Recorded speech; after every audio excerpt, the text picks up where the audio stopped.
زمانہ ایک، حیات ایک، کائنات بھی ایک، حدیث بے خبراں، قصہ قدیم۔ لوگوں کو بیوقوف بنانے کے لیے کہتے رہتے ہیں کہ یہ پرانی ہوگی باتیں۔ بھائی سچی باتیں بھی کبھی پرانی ہوتی ہیں۔ 2 اور 2 4 ہیں، آدم سے 2 اور 2 4 ہیں، قیامت تک ہیں۔ اگر کوئی کہے یہ بات پرانی ہوگی اب چھوڑ دو، اب 2 2 ہیں اور 3.5 ہیں یا 5 ہیں، یہ باتیں جو کہتے ہیں نا کہ نئی ہونی چاہیے بات، نہیں۔ حکیم صاحب جیسے کہہ رہے تھے نا، بات تو یہ کہ بنیادی اصول جو ہیں وہ نہیں بدلے جا سکتے۔ ٹھیک ہے، بنیاد وہی رہے گی، مرد آپ بے شک آسمان تک لے جائیں، ارتقاء کو کون روکتا؟ دین میں تغیر و ثبات دونوں ہیں کہ کچھ چیزیں تو اپنی جگہ جمی رہیں گی، ان کو ہم چھوڑ دیں گے تو پھر یہ دین نہیں رہے گا اور کچھ بن جائے گا۔ بنیاد وہی رہے گی، اوپر آپ جتنی مرچائیں منظریں تعمیر کر رہے ہیں، درخت کی جڑ رہے گی قائم، اوپر وہ جتنا جی چاہے پھیل جائے مشرق و مغرب۔ دین کس کے خلاف نہیں ہے کہ آپ ترقی نہ کریں، آگے نہ بڑھیں، مگر وہ صرف ظاہری ٹیپ ٹاپ میں تبدیلی ہوگی نا۔ بنیادی باتیں جو کہ سچ، اچھائی ہے، انصاف ہونا چاہیے، رحم ہونا چاہیے، جھوٹ نہیں ہونا چاہیے، یہ جیسے سورج جب سے چل رہا ہے قیامت تک اس کی دھوپ ہے جس طرح، اسی طرح یہ سچائیاں جو ابدی ہیں، ان کو نہیں بدلا جا سکتا۔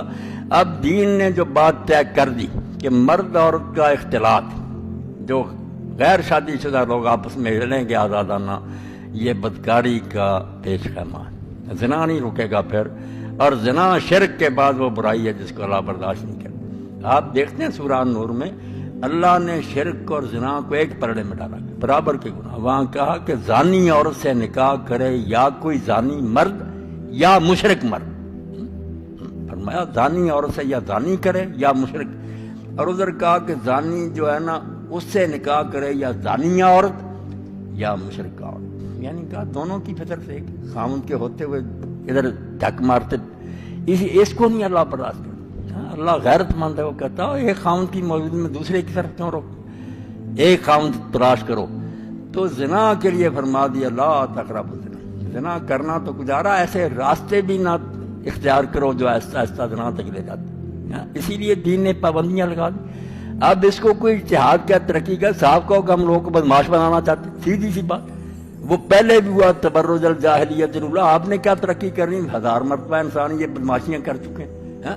اسی طرح بے پردہ ہوئے، آزادانہ ملے جلے، شرابیں پی، زنا کیے، اس سے آپ پیچھے کی طرف لوٹانا چاہتے ہیں۔ دین تو آگے کی طرف لے جانا چاہتا ہے کہ الگ الگ دائرے رکھو، بچیاں جو وہ بھی پاک دامنی کی زندگی گزاریں، انہیں اپنی ماں بہن بیٹی مانو، ان کا ادب کرو۔ یہ کھلونا نہیں ہے کہ تصویریں ان کی ہر جگہ لگا دو اور کوئی سودا بیچنا، یہ بیچاریاں وہاں کھڑی کر دو، ان کو سمجھو خریدا۔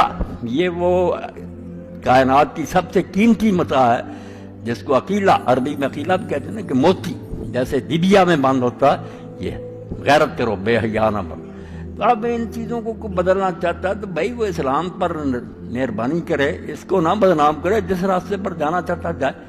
دین نہیں اس کو ہضم کر سکتا کہ مرد عورتیں جو اکٹھی ہوں۔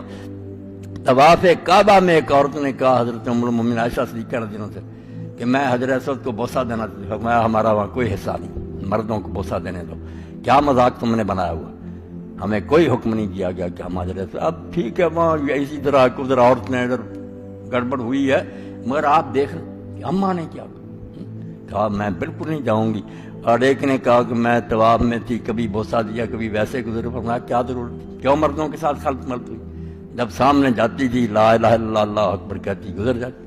یعنی دین اس موقع پر بھی جہاں عبادت کے لیے جمع اللہ کا گھر، وہاں بھی نہیں چاہتا یہ گڑبڑ ہو۔ تو یہ کہتے ہیں کلبوں میں، شراب خانوں میں، جوا خانوں میں چلیں، اور اس کو ترقی کہتے ہیں۔ ترقی نہیں، اللہ نے کہہ دیا تھا الجاہلیت الاولی۔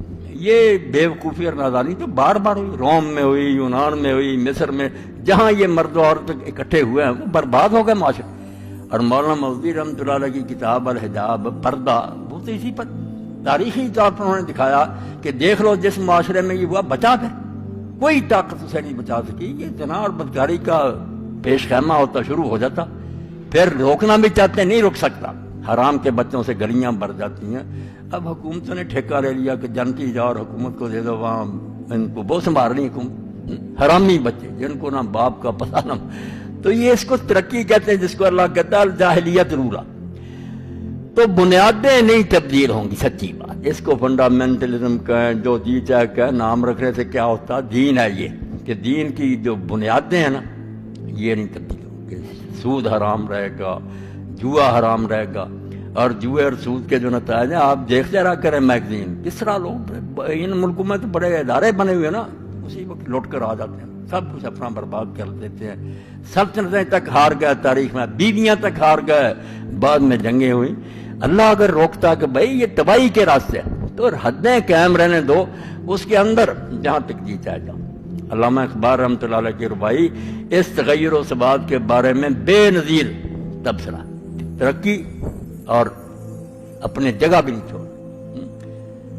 بمنزل کوش مانندے محل، وہ کہتے ہیں چاند نکلتا پہلی رات کا، پھر اگلے دن بڑا ہوتا بڑھتا جاتا، بمنزل کوش مانندے محل، وہ نئے چاند کی طرح اپنی منزل کی طرف کوشش کرتا جا، جہاں تک چاہے پہنچ جا، آسمانوں تک پہنچ جا۔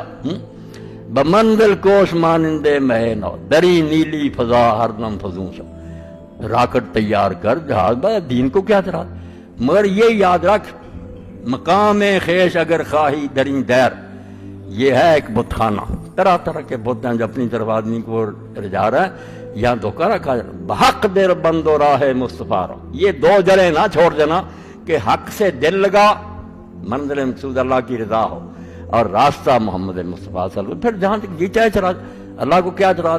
مگر اگر یہ بنیادیں ہی ختم ہو گئی تو آپ پھر اگر سور کا نام بکرا رکھنا چاہتے ہیں تو وہ بکرا نہیں بنے گا، آپ لوگ خود ہی بیوقوف ہیں، لوگوں کو بیوقوف، بکرا بکرا، سور سور ہے، تو کفر جو ہے نا وہ دین نہیں بنے گا، اس کو الگ رہن، دین کو قائم رکھ کر پھر جہاں تک جی چاہے چلے گا نا۔